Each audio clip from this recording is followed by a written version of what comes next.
Bismillahirrahmanirrahim. Assalamu alaikum dear student. Today we are going to start our first lecture after Eid holidays. Our subject is English, class is 8, lecture is 1, unit number 7, page number we are going to read 96 and 97. Today our topic is use of since and for. We are going to use them as which is associated with time. For is used to measure the duration of time. इसका मतलब ये है कि हम for को वक्त का दौरानिया नापने के लिए इस्तेमाल करते हैं. For plus period of time, जैसे कि मैंने यहाँ लिखा है 2002 to 2007, तो ड्यूरेशन हमारे पास कितना हुआ 5 years. We use for to measure the number of seconds, minutes और days, weeks, months, years and centuries. For example, she has been working for 3 hours. इसका मतलब है कि वो 3 घंटे से काम करिए, हमारे पास एक वक्त का दौरानिया दिया है.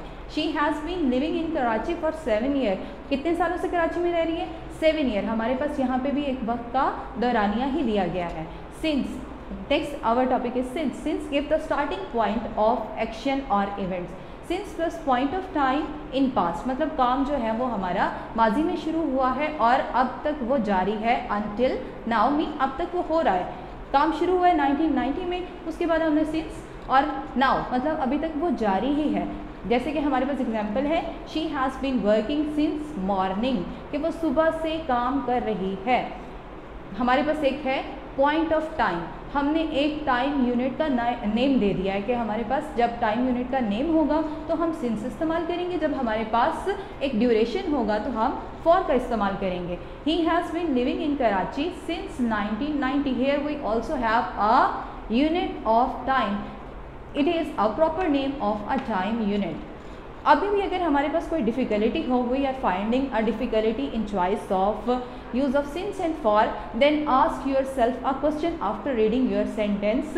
अगर आपका आंसर है सिंगल वर्ड में तो आप यूज़ करेंगे सिंस. जैसे कि मॉर्निंग कब काम शुरू हुआ, मॉर्निंग में शुरू हुआ, तो हमारे पास आंसर एक सिंगल वर्ड का है तो हम यूज़ करें फॉर. जब हमारे पास आंसर होगा 2 words का, if we find the word answer in 2 words, then we will use for to measure the duration of time. Okay, start करें.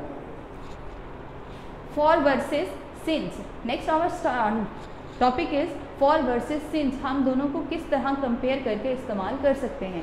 फॉर पहला इस्तेमाल है to mention a specific duration, जैसे कि हमारे पास है 18 years, 2 hours, 3 months, कुछ भी आप कह सकते हैं.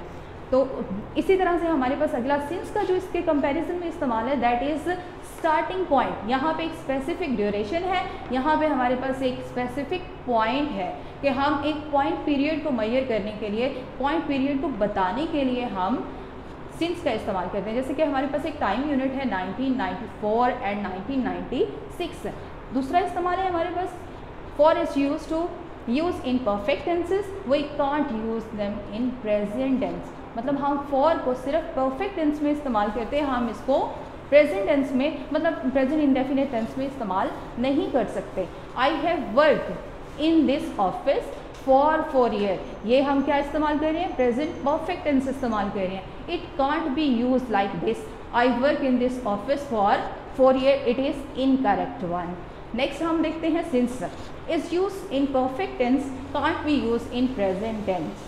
जैसे हमारे पास एग्जाम्पल है, I have taught English since 2012, और ये it can't be use I teach English since 2012. तो ये है इसका गलत इस्तेमाल कि हम इसको भी प्रेजेंट टेंस में इस्तेमाल नहीं कर सकते. We use both of them in just perfect tenses.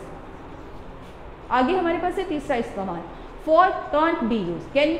For can be use in simple past. For जो है वो सिंपल पास्ट टेंस में हम इस्तेमाल कर सकते हैं, लेकिन जो सिंस है it can't be use in simple past tense. She went to Japan for 4 years. हम इसको इस तरह से इस्तेमाल कर सकते हैं, but we can't use since like this. She went to Japan since 2004. It is incorrect one.